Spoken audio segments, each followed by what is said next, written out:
आदर्शों की मिसाल बनाकर बाल जीवन संवारता शिक्षक, सदाबहार फूल सा खिलकर महकता और महकाता शिक्षक, नित्य नए प्रेरक आयाम लेकर हर पल भव्य बनाता शिक्षक, संचित ज्ञान का धन हमें देकर खुशियां खूब मनाता शिक्षक, पाप व लालच से डरने की धार्मिक सीख सिखाता शिक्षक, देश के लिए मर मिटने की बलिदानी राह दिखाता शिक्षक, प्रकाश पुंज का आधार बनकर कर्तव्य अपना निभाता शिक्षक, प्रेम सरिता की बनकर धारा नैया पार लगाता शिक्षक।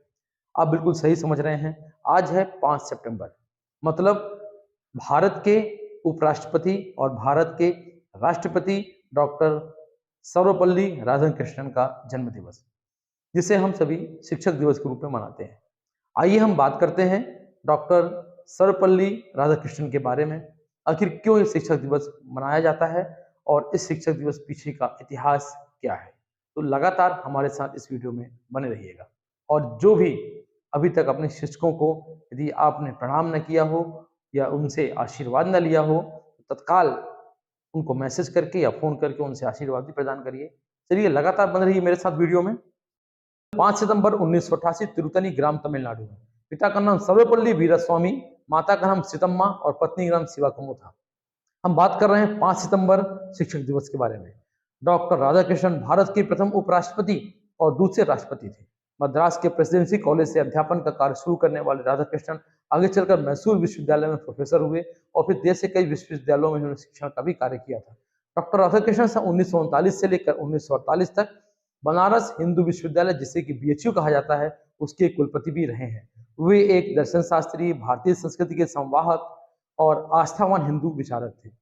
इस मशहूर शिक्षक के सम्मान में उनके जन्मदिवस को हम शिक्षक दिवस के रूप में मनाते हैं और मनाते आ रहे हैं। अभी मैं आपसे बात करूंगा डॉक्टर राधाकृष्णन के जीवन के परिचय के बारे में, उनके आरंभिक जीवन के बारे में, शैक्षणिक योगदान के बारे में।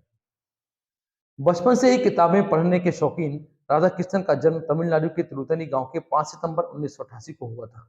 साधारण परिवार में जन्मे राधाकृष्णन का बचपन तिरुतनी एवं तिरुपति जैसे धार्मिक स्थानों में होने के कारण ये बहुत धार्मिकवान थे।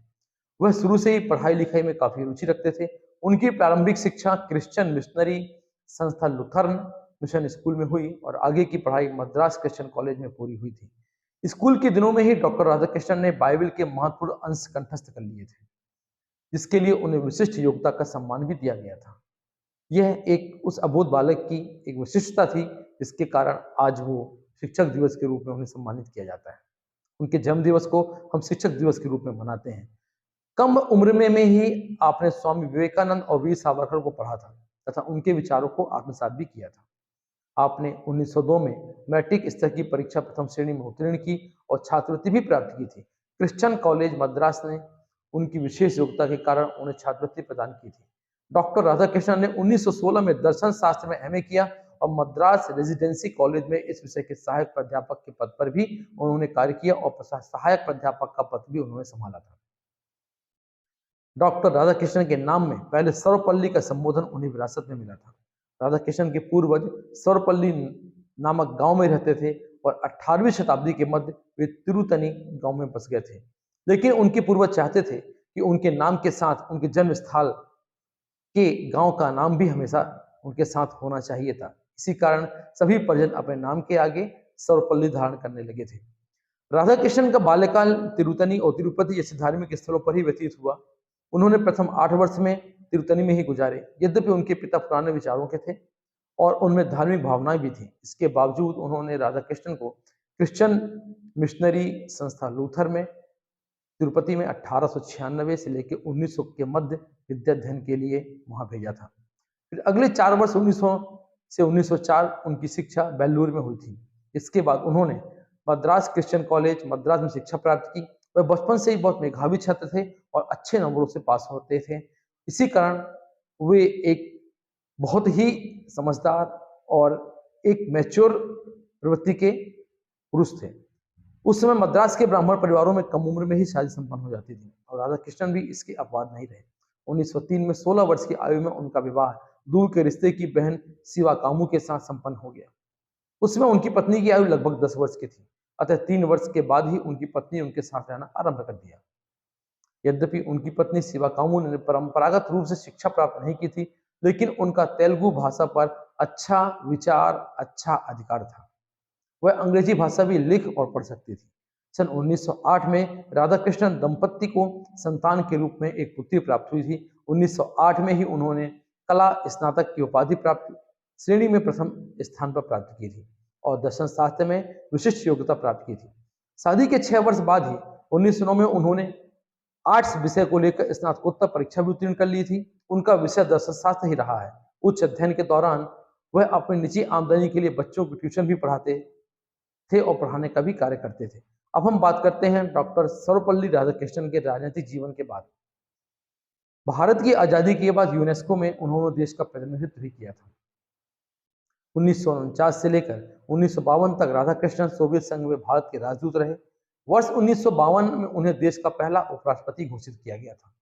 सन 1954 में उन्हें भारत रत्न देकर सम्मानित भी किया गया। इसके पश्चात 1962 में उन्हें देश का दूसरा राष्ट्रपति चुना गया। जब वे राष्ट्रपति पद पर थे तो उस वक्त भारत और चीन और पाकिस्तान में भी युद्ध का आसार नजर आ रहे थे और युद्ध भी हुआ था।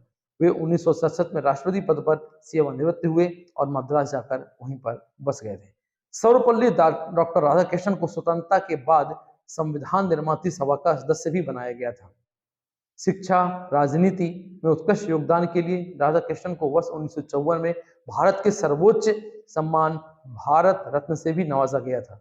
सर्वपल्ली राधाकृष्णन ने 1967 के गणतंत्र दिवस पर देश को संबोधित करते हुए उन्होंने यह स्पष्ट किया था कि वह अब किसी भी सत्र में राष्ट्रपति नहीं बनना चाहेंगे और बतौर राष्ट्रपति ये उनका आखिरी भाषण था।